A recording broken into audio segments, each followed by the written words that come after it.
everyone. Thank you for your patience. I'm Edward Brown. I'm the Education Director for the Chamber Music Society of Fort Worth, who is hosting this program. With me is violist Richard Young of the Vermeer String Quartet, and he's going to be performing this Saturday at the Modern Art Museum of Fort Worth at 2 p.m., again, for the Chamber Music Society of Fort Worth. But this program is educational. This is our program called Learning with the Masters, where we feature artists from our concert series, and we interact with them, learn about their life, maybe hear a little bit of performing, and hopefully, I'm sure we'll walk away a little wiser and a little bit more musically astute than you came here. So that's the goal. At this time, I need to thank Kurt Ranji at Steinway Hall for, sorry, looking back at your desk, you're back here, okay.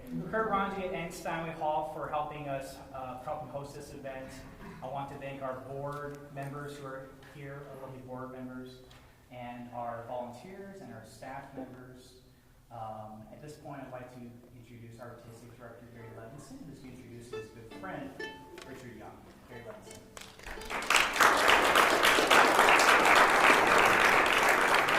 Thank you very much, Eddie. Thank you very much. I can't tell you how happy I am to welcome my good friend Richard Young. But before I do that, I want to tell you that Learning with the Masters has really been a labor of love, both for the education department and for our board at the Chamber Music Society of Fort Worth. We wanted to create something that gives a three-dimensional image to our featured artists. And I think that the initial program was very, very successful, very enjoyable, and I hope you will agree with me that this one will be as well. Richard is a very close friend, and he is in so many ways a unique artist that I don't want to bore you with listing how unique he is. But suffice it to say that he's a big hero to me, and he is a real trooper for having traveled for pretty much the entire day to be here with us. So without further ado, Richard Young.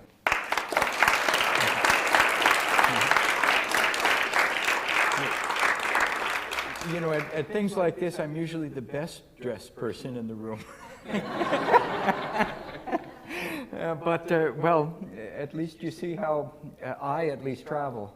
I left the house, I guess, 5:45 your time this morning, because I live in the Catskill Mountains, which is quite far from any of the New York airports, and even under the best circumstances, it just takes a long time to get anywhere. And I do an awful lot of traveling, and so you would have think that my wife and I would have chosen a place that was beautiful, but not so far from the airports. Gary's been to our place, and so, I mean, it's great once you get there, you know. Anyway, it's you all know what happened, right? American Airlines. Look, I won't say anything bad about them. My dad used to be a captain for American Airlines. And if he was alive and found out that I occasionally fly United and other airlines, you know, he would really have a problem with that. But anyway, it just one mechanical problem after another. And well, we finally made it here. And I'm sorry that you had to wait, but hey, that's how it is, right? Real life. So.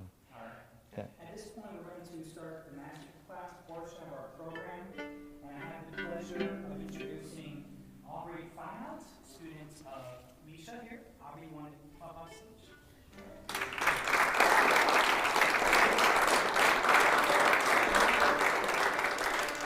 And her collaborator, pianist Maria Viachuska.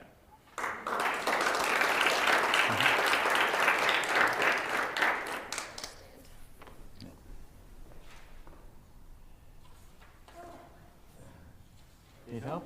You good? Whoa, whoa, whoa, onto the piano. Right. Well, that wasn't the most expensive one in the room. Oh yeah, this happens with this kind of stand if the legs are... Yeah, yeah. Yeah, I mean, once it's there, I'll say. Yeah. This should work, right? Like I really know how this works. Here we go. Yeah.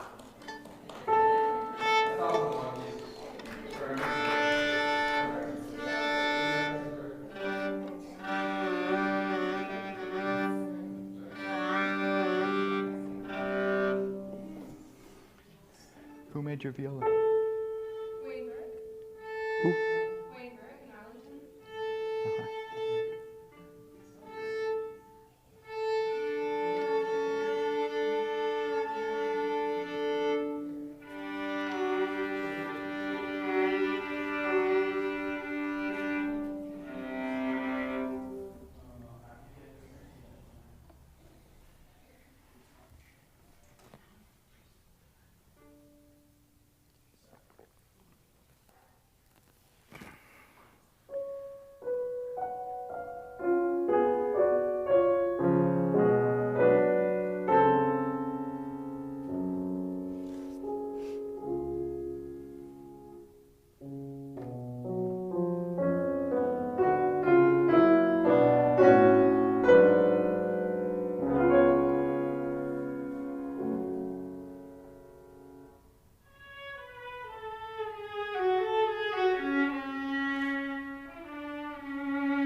you really play well. You Well, I like really, this piece. you. I bet you play well things you don't like as much as this. There's That's chapter going on. look. How old are you? How old am I? Yeah. 19. 19.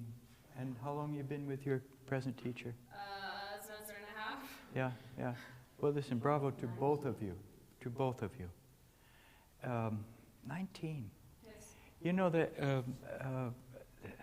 I've taught many different places and had many conversations with parents.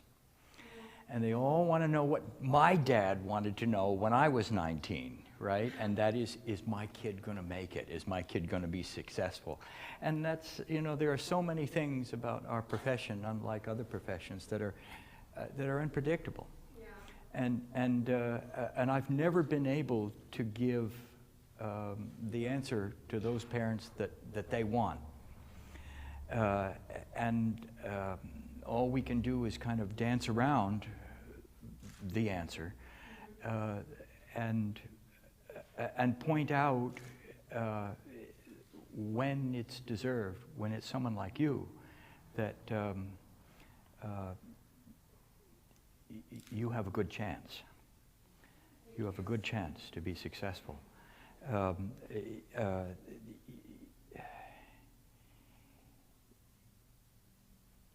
You know, there are a lot of very nuanced, fine points that people talk about in master classes and in ongoing lessons as well. A lot of details, all of which are important. But you know, success in our profession, at least as far as technique is concerned, I'm separating that from musical things and communication things, right? Expression. As far as technique is concerned, you know, things break down into pretty basic categories. Intonation, tone quality and tone variety, and rhythm. If you, whether you're going for an orchestra position, or if you're in a solo competition, or whether you're striving to do something in the chamber music field, you know, if you don't score high in those three categories, you don't really have a good chance. Because these days, you know, there are all sorts of other people who do, right? And the good news, girl, is that you know, you have a beautiful sound. In my view, there's not nearly enough variety, but but we'll talk about that. Intonation is really very good. I would qualify that by saying that it can be more expressive. By that I mean the intonation. Yeah, you play tempered intonation. You play pretty much the intonation that a good piano would be tuned to, and in other words, equidistant half steps. And your intonation is more likely to be expressive in some keys more than another. F sharp minor is one of the more expressive possibilities. If you have very narrow half steps and wide whole steps, and in this piece, when you have that augmented second interval, right, as wide as possible. And you don't do that. I mean, you play pretty much what the piano plays. And look, there's nothing wrong with that, right? But there is, to most people's ears, more expressive potential if, especially in music of this character, if you narrow the half steps.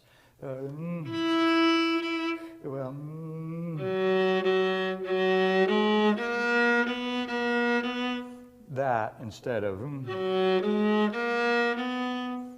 of that, what the piano would do.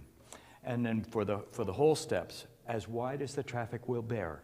I mean, and you, if I were working with you more than just for a few minutes, I would encourage you to look into that, to experiment, and maybe when you're listening to other people, violists or string players that you like, see if one of the reasons that you like them might be relating to the intonation, not just in tune or not in tune, but the tightness of the semitones, the wideness of the whole steps, and the super wideness of intervals like augmented seconds.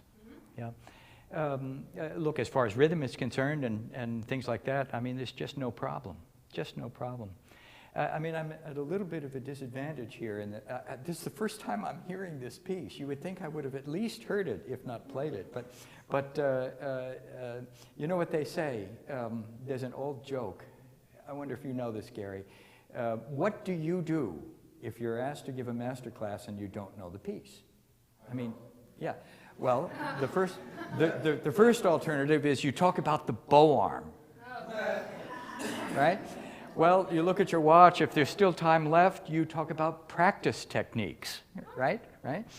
And then, if there's still time left, you talk about the good old days. Well, I promise not to do too much of any of those things.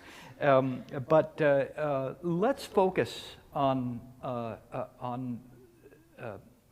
the variety of sound. Yeah, I mean, you play loud and soft, you have a wide dynamic range, yeah? I mean, you may not be able to play as soft as you do in some places here, if it's a big room, or if you're playing, you know, Bartók or Walton Concerto or Hindemith der Schwanendreher. But, you know, if it's a recording and the microphone's right here, you're fine, right? What you tend to do is you give a good bit of variety to the dynamic range, but you are kind of superimposing the same technique with the bow over everything. And you are, well, what are the three elements in bow technique? There's bow pressure, right? Well, two elements, bow pressure and bow speed. And then I guess there's a third, which would be leverage. In other words, if you want to have a very big sound without forcing, you go in the opposite direction with the instrument than you're bowing. So, and you do a little of this, although I see you also going a little bit like that.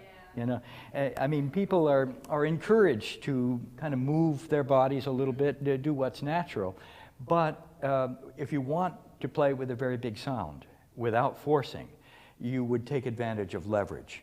You would do this kind of thing instead of, you see? And that's, you know, I do a fair amount of teaching in South America, and they don't have a word for that in Brazil.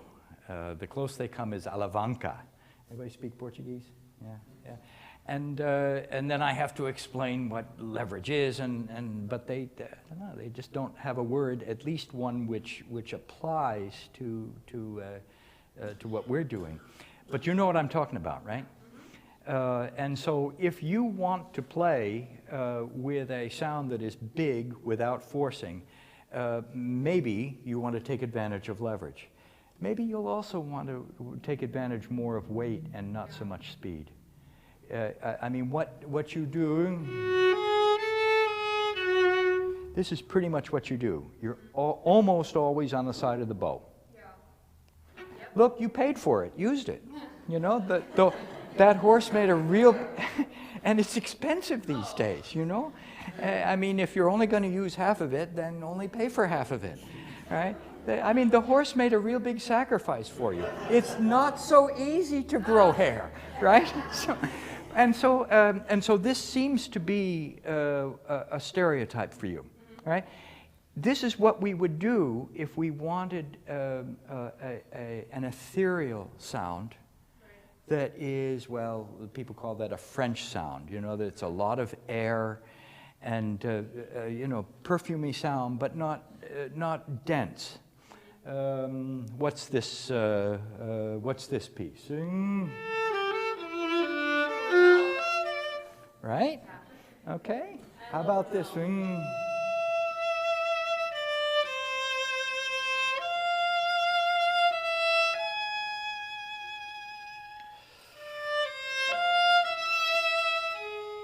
What's that one? I don't know. Oh, come on. Is that remote too? No. No, I didn't think Close. Debussy? Debussy Trio for viola, flute, and harp. That's a piece you got to know. You're 19. You're forgiven for not knowing it yet. Okay, At least but I knew but that's a piece that I mean, there are not all that many chamber music pieces that really spotlight the viola. You know, usually you're a part of a team. And in a string quartet, you know, you get more than your share of the heavy lifting without glory, right? Yeah. But some pieces like that, you know, are really showcasing the viola and all of its full range of color and personality and so forth. Another one would be Loeffler Rhapsody with oboe, viola, and piano. I mean, Hindemith wrote a trio for viola, heckelphone, and piano. What the hell is heckelphone?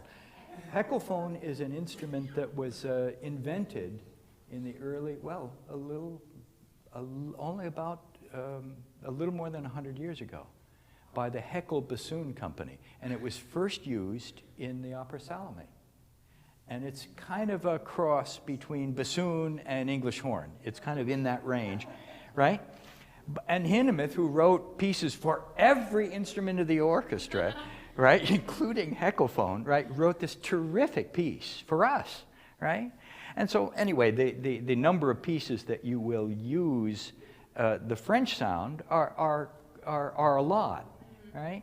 And one of them happens to be, you know, this Debussy trio. Your technique, your bow technique now is absolutely perfect for that kind of sound. Right. But if you want something that is not only maybe bigger, with less air, more concentrated, more dense, then what you're going to want to do is use maybe less speed, more weight of the arm, so that instead of this, or the loud version of that, right, to take advantage of those three things. Flat hair, respect the horse, or whoever paid for the horse hair, right? Leverage, go in the opposite direction, but use not so much finger pressure, but more weight of the arm. So this kind of thing. Now, in the beginning of this piece, it seems to me, and in many other places, it seems to me that apart from the issue of volume, right? Big sound, smaller sound, all of that. What you want here is something that is really overwhelmingly sad and filled with pathos. And it's a little hard to do that with your sound. You sound really good. You sound really sweet, and it's so expressive, but you will be more sad if the bow speed is slower, if the sound is a little bit more dense. Well, let's take a little bit of this from the beginning and see what we're... Actually, let me take my very first look at the music. Okay. By the way, one thing, where's the teacher? Right. Yeah. You know, I don't know if this is you. I bet it's you. And maybe some of her, but I just love that she's not playing everything in the first position. You know, she's taking risks to go up on the C string, to go up on the G string here and there, for the sake of the expression. I love this. Yeah? Listen. Well, you know, the old joke about how many positions are there for viola? There's first position and emergency position. and thank God she's using emergency positions many times. Thank God for that. Thank God for that. But let's do from the beginning, and just after just where the viola comes in. Yeah.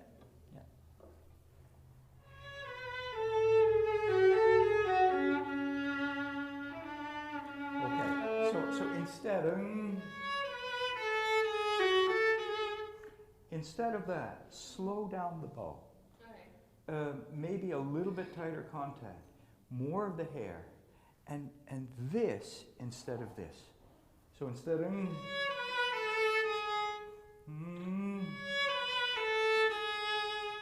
so the sound is a little bit more concentrated. Okay.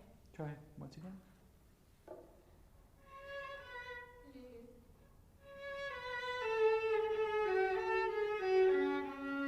So just do this.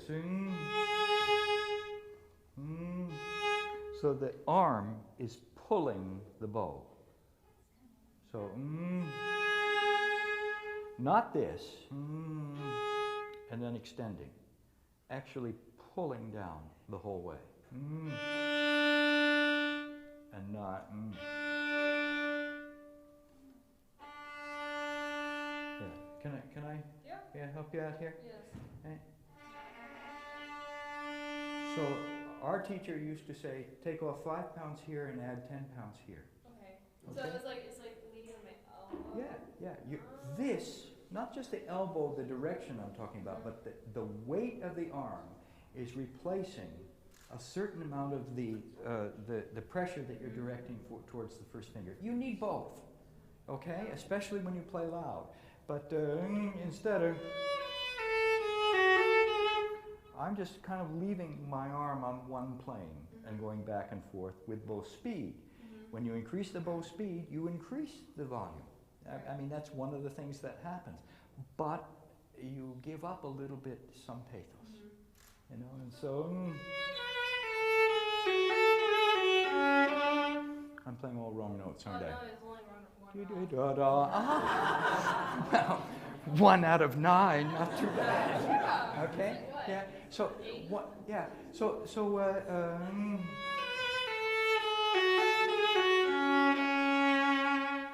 not.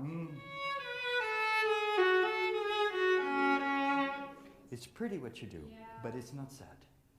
Yeah. Try once again.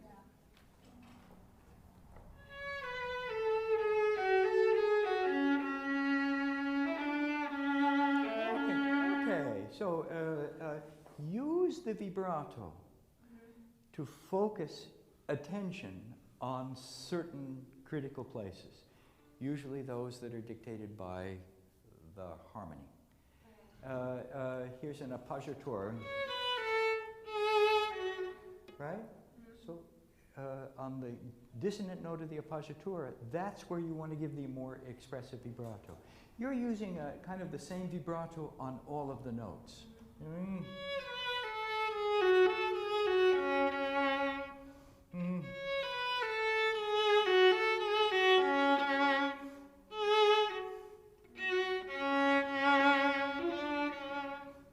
Try again.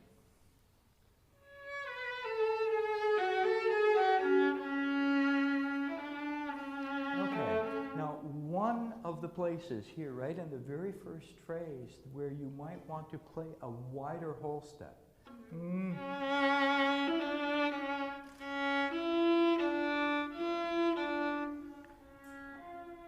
Too high.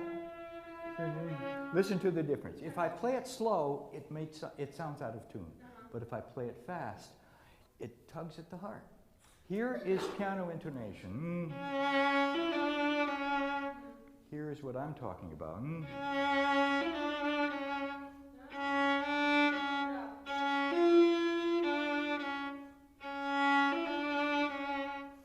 Doesn't sound out of tune, but it's more expressive. So experiment with that kind of thing. Da capo.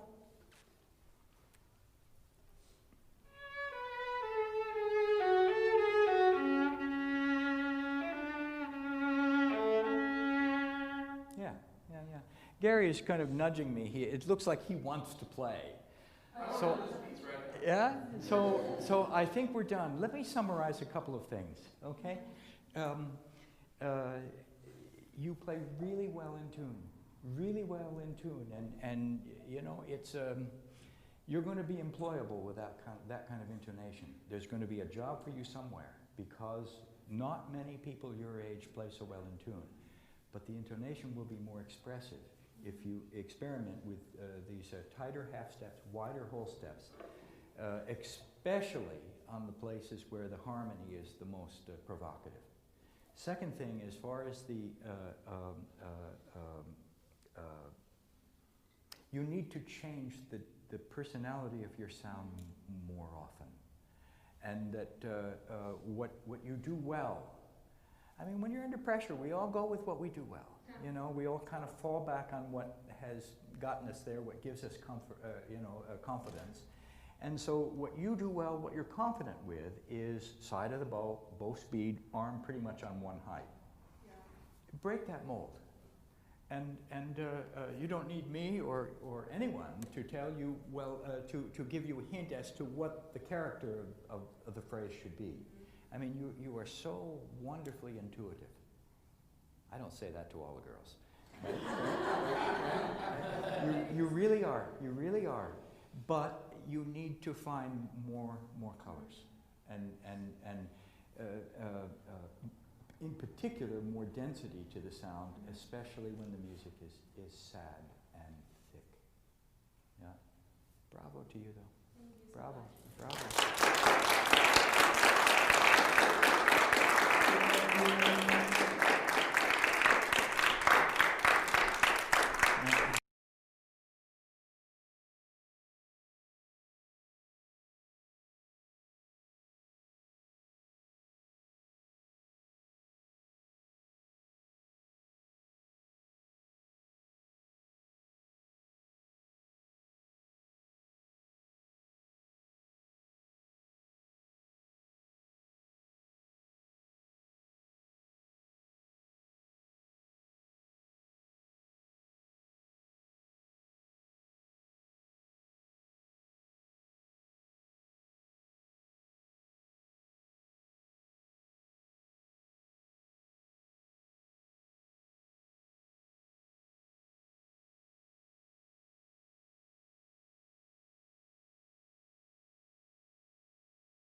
Got a good spot here with the light.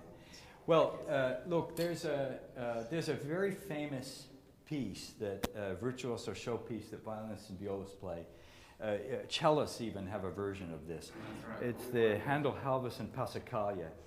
It takes a theme by Handel, and then Halvorsen wrote, who's known for nothing else. Well, he was the dean of music at I believe, Cincinnati Conservatory. As I was saying, right?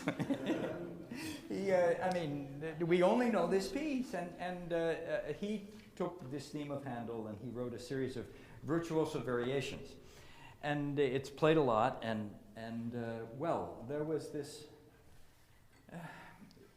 near great pedagogue named Angelo Linguini. Who face the challenge that all teachers face, and that is, how do you get your students to practice etudes? I mean, they all want to play the pieces, and sometimes before they're ready. And we don't want to discourage them, but scales, etudes, technical studies really have a very important place in everyone's development. And so what he did was he took this Passacaglia and he recomposed the piece. Some of the theme is the same as we know, some of the variations are the same, but other variations, he snuck in etudes from Kreutzer, from Dante, from Dunas, from Wieniawski, from Paganini. He didn't stop there. He even included, little bits and pieces of some of the solo pieces that students like to play. Beethoven Concerto, Bartók Viola Concerto. There is even, for the chamber music lovers in the audience, there's even an excerpt from Opus 131, Beethoven String Quartet. Shostakovich, 8th Quartet, the DSCH motive. Well, Accolade Concerto is one of the student pieces that we all had to play. By the way, Accolade doesn't exist. Accolade was the sort of pen name of Henri Vieuxtemps. Vieuxtemps didn't want to be associated with writing student concertos, so he used a different name for that. Anyway, so Linguini, in this epiphany of inspiration here, he combines two of the themes of the Accolade Concerto. Well, so Gary and I are going to play the Pedagogical Magnifica Passacaglia by Angelo Linguini. And just in case you're wondering, I guess Angelo Linguini, or accolade is to Vuitton as Linguini is to one of the people on this stage. So. I haven't played all day, so... We've been tuned for a long time. What you got?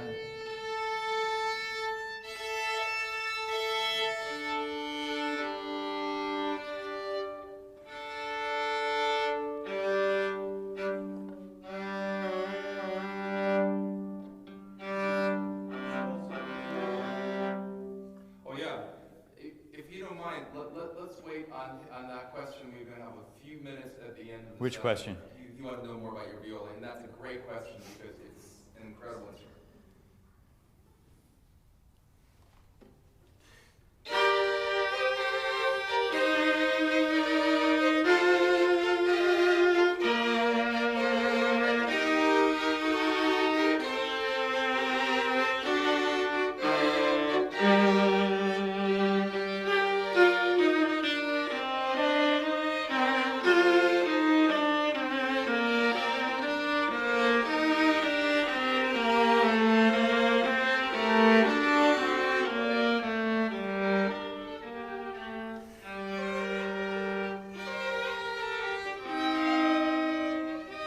Kreutzer.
Oh, in your version, the Beethoven and Shostakovich isn't there. Okay, No, I know where you sorry. are. Okay, okay. There's so many versions so many. of this, yes.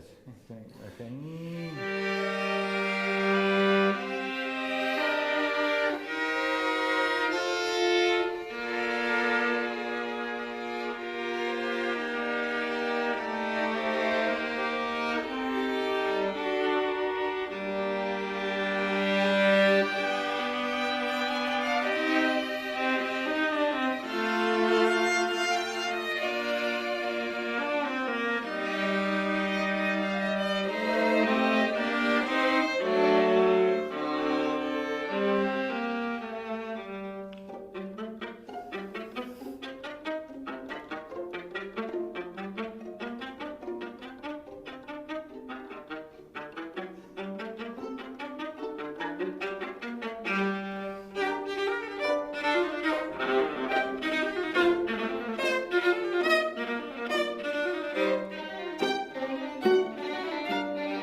We should rehearse it.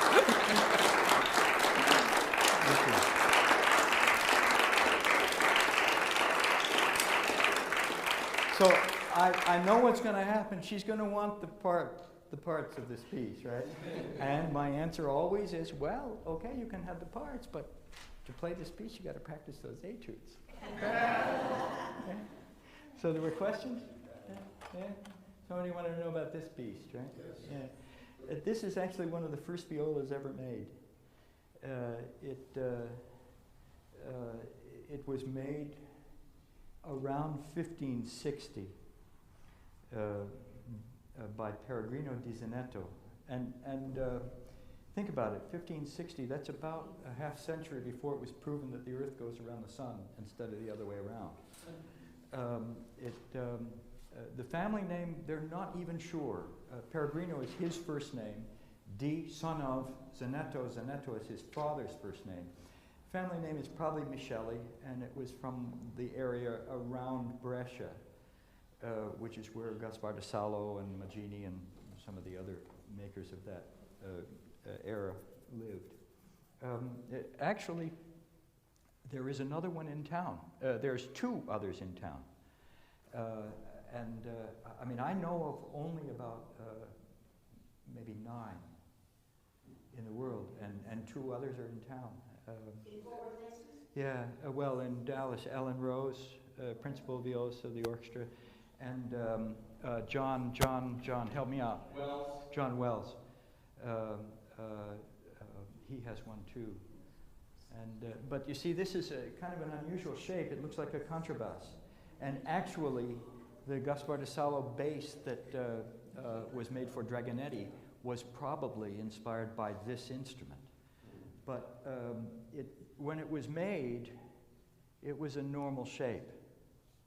And, but about 200 years after it was made, as the music evolved and violists were starting to play above first position, someone decided, well, I know, some people still don't do that. She does, right? But anyway, as the music evolved and you had to climb up a little more, someone decided that it was too big to play. And so they reshaped it in this manner. And for me, I was trained, well, my principal teacher was Joseph Gingold, and Franco-Belgian school, very closely related to Galamian school. And I was trained, well, as I was telling her, to take advantage of weight and low arm, low wrist when you're trying to play dense and thicker and louder. But with this instrument, I can't do that so easily because it's got these 59 Buick Fenders on it. And I have to, I've never had an accent with this viola, but I had to learn where they are because I couldn't play, you know, like this. But it's a great viola. It's just a great viola. And in my quartet, it's just perfect because it, when I play high, I can sound like the fiddles. When I play low, I can sound like the cello. And on the recordings, you sometimes can't tell, yeah, which is which. Yeah. Another question? Yeah, I was just wondering, like you said, about the shoulders of the instrument. Yeah. That's like the actual current viola, rocky shoulders, like in contrast. So I was just wondering. Yeah, yeah. I mean, if you, you know, this is a big instrument that plays small. I mean, I have another viola that's smaller, but it's harder to play in the higher position on that viola. I mean, do you play Lacrimé yet, Benjamin Britten? It's on the last page of Lacrimé. It has this passage.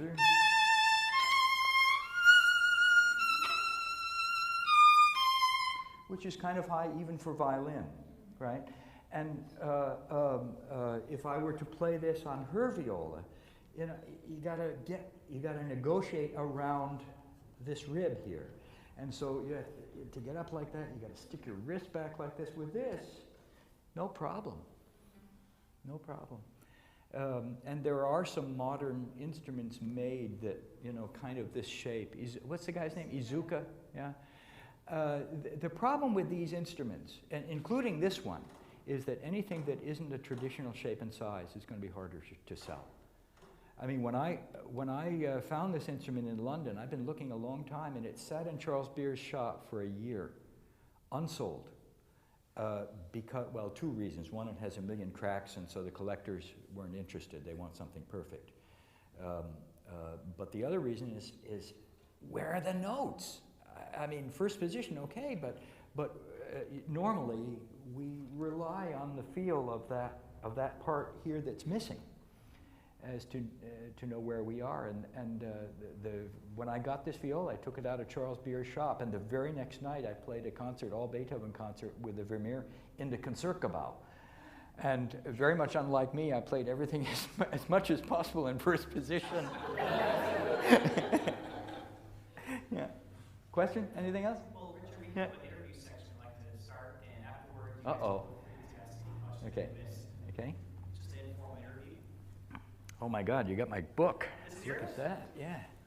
Well, that's part of my first question. Yeah. So I got a hold of this wonderful book called Angels from Calvary, and it talks about Haydn's 7 last words of Christ that Vermeer is going to be performing next month. And I learned a little bit about Mr. Young. I found out that he's, among other things, an author, scholar, performer, teacher, professor, music producer. And am I missing anything? I tell good jokes. And stand-up comedian when he passes time on stage. So I'm wondering, as much as you can summarize, how did these different, you know, seemingly divergent roles evolve in your career? I assume you started off as a musician, and where did these other roles come from? Well, no, I actually wanted to be no kidding, I wanted to be a baseball, you don't know this, I wanted to be a baseball player. And I was really pretty good, but I couldn't hit the curveball well enough, and so I had to find something else to do. Yeah, yeah. But I mean, I really didn't decide that I was going to be a musician until,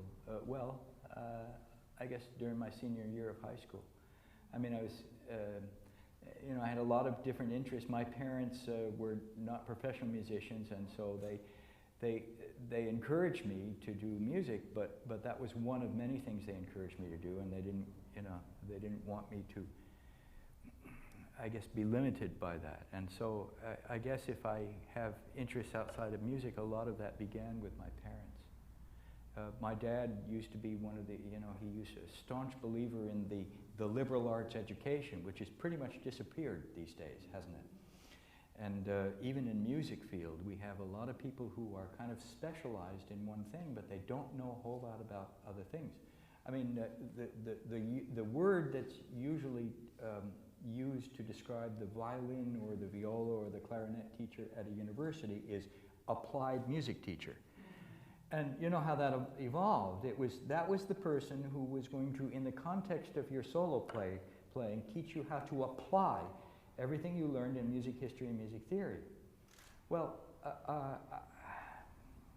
things are so specialized now that there are very few applied music teachers who know very much at all about music history or music theory, but they play their instruments really well. So I don't know, it's, I guess my parents, my father in particular, was the one who really set the bar pretty high regarding just the need to be interested in more than one thing. But I still wish I was a baseball player. You know? Yeah, too late for that now. We're kind of glad you're not, though. Yeah. You wouldn't be here today.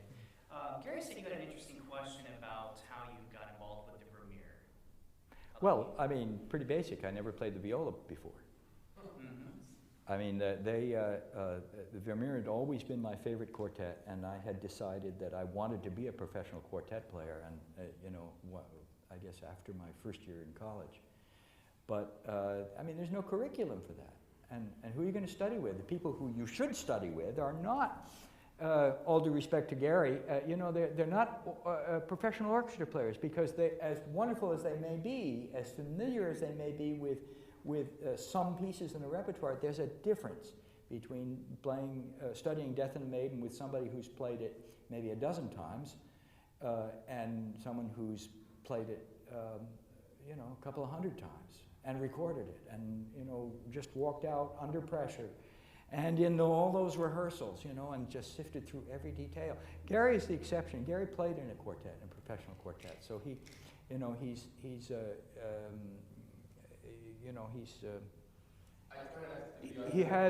has expertise that not as many orchestra players are lucky enough to have developed. Yeah, I mean, you got to have opportunities to be a quartet player, but you also have to be pretty lucky, you know, to find the right teachers, the right circumstances, the right colleagues, and then, gosh, even then, there's no guarantees. We have a lot of music students in the audience. Even for a successful musician, it's a very difficult, challenging career path. Yeah. So could you share a moment in your career that seemed like a huge obstacle at the time that you were able to overcome? I mean, other than learning viola in 6 weeks' time for the audition? Look, I didn't have an instrument. I had, unlike most, you know, my classmates, I had never even picked up a viola to play, because the semester that I was supposed to take, you know, secondary viola lessons, right? The guy who taught that was on sabbatical, and so I got out of it, and I was proud of it at the time. Yeah. But because I never thought I would be doing this, but anyway, so when the Vermeer had an opening for viola, I mean, that was the chair that was open, and so it's my wife. Yeah, wants to know if I made it. Yeah, and so I mean, I had some advantages though. I had played in a professional quartet before, and I knew much of the standard repertoire. Also, I was pretty good at being able to play and listen at the same time, which is a skill that really has to be learned. And it's one thing to play in an orchestra with the stick, with the person next to you, But one of the more difficult things about playing in a string quartet is that you have to play your absolute best when you're not listening primarily to yourself. And anyway, so I'd kind of learned how to do that pretty well. I'm just curious, when you started playing viola, how long did it take before you really felt you were thinking like a violist and you weren't a violinist playing a viola? I think, you know, that's one of the standard lines that insecure violists are always coming up with. You know, they don't like when violinists are kind of moving in on their turf. And, you know, I think this whole business of viola sound versus violin sound, I think it's a myth. If you play the violin or the viola or the cello with not just one sound, but with a wide variety of sonorities and colors and shadings and texture, as I was encouraging her to do, it's, you know, there is not a viola sound and a violin sound and a cello sound. If you're playing well and if you're playing in a really expressive way, you want so many possibilities on whatever instrument you happen to have in your hands. Anyway, I also didn't know how to read the viola clef, and so if you look at my parts from the early days of Vermeer, I was writing a fingering over every note. Because and then one thing I did, I never did it on stage, but in rehearsals, I would sometimes just reflexively start playing the first fiddle part. Because that's, well, I played first violin, I played second violin, but you know, in school and in this other professional quartet I played in early on, I mean, those were the parts I knew, and you know, I knew kind of the whole score, but you know, just knee-jerk reaction. Sometimes I would just start playing the wrong part, but never on stage. Yeah, no, never on stage. Yeah. So wait, what was your question? What was the surprise? Yeah. Other than having been asked to play the viola. I guess the last question I had was, at what point did you feel your brain switched over and you felt like you were a violist playing the viola? You're still going back to this stereotype that I reject. Correct. You know, I believe that the very best violinists also would make the very best violists. I mean, the best violists I know are also fiddle players. Pinky Zuckerman, Michael Tree. Well, there are some exceptions. Kim Kashkashian plays both. You know, Tabea Zimmerman started as a violinist, and so I think if you play both, if you play one well, you're going to play the other well, because that presupposes that you're going to have good ears, and you're going to want to explore a whole range of sonorities, no matter what you're playing. Well, one final question I had. You still remember what it's like to be a student, aspiring to be a professional musician. Yeah. Now you're a professional musician, looking back on students and helping them. What's been something about your career as a professional classical artist that has come as a surprise, or maybe you didn't expect when you were an 18-year-old music student? Well, you know, I haven't been asked that question more than, you know, a handful of times. That's a really good question.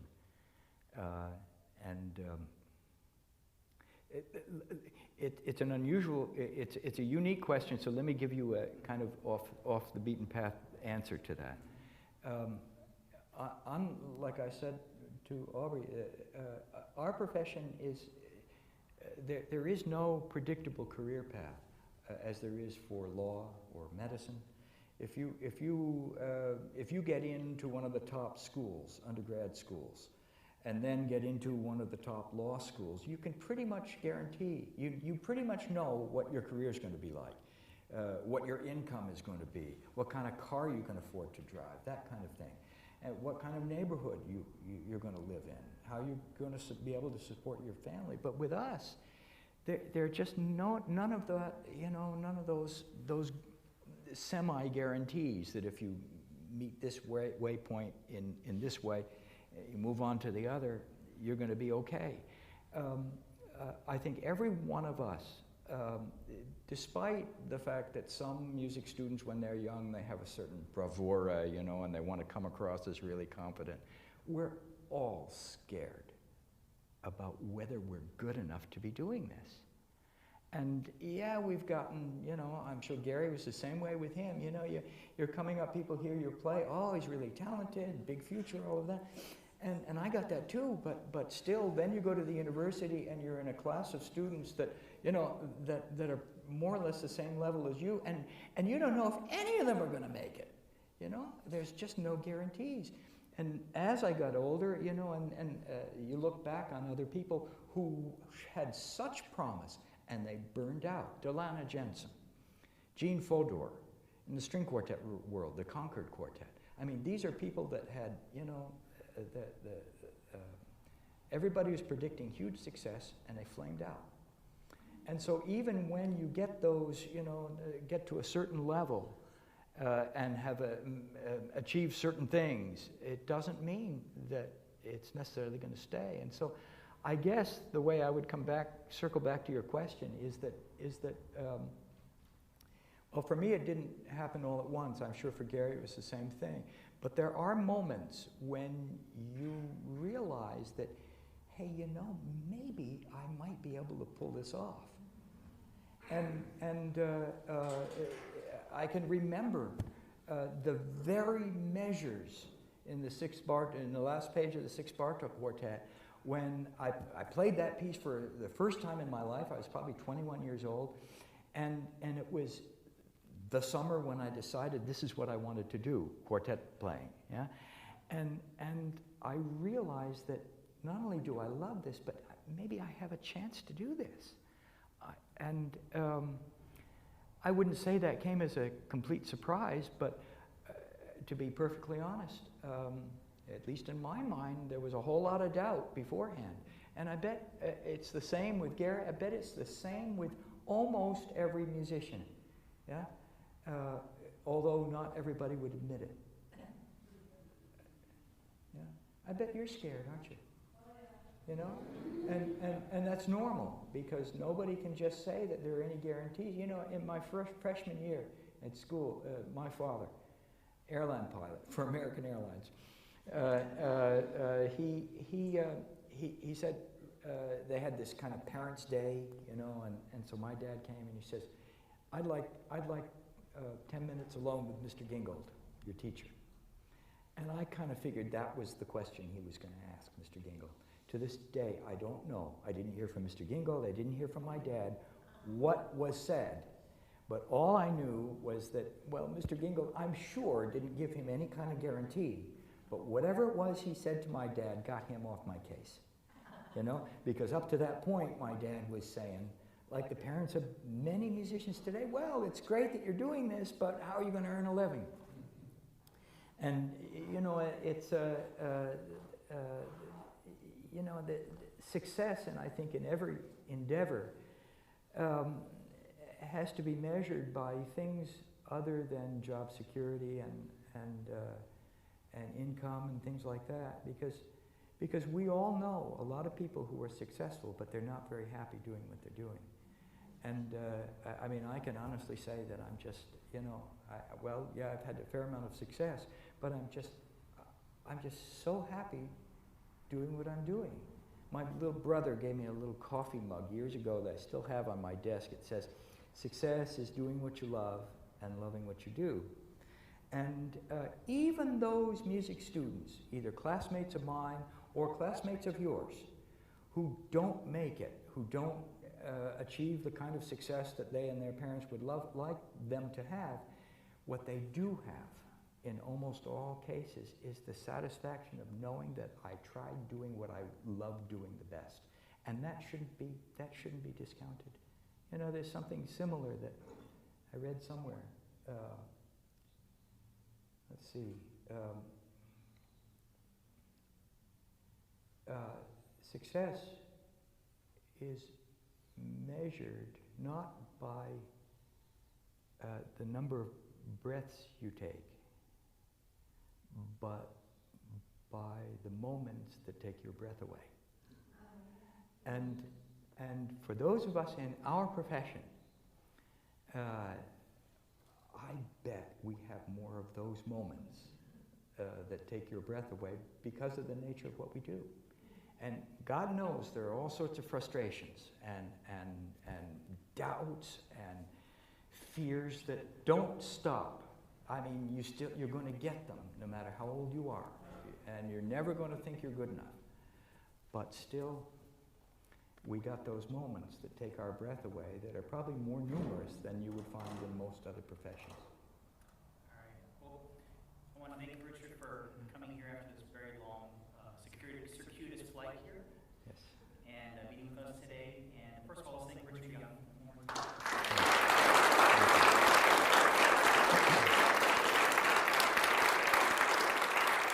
So, and next time you see me, I promise to be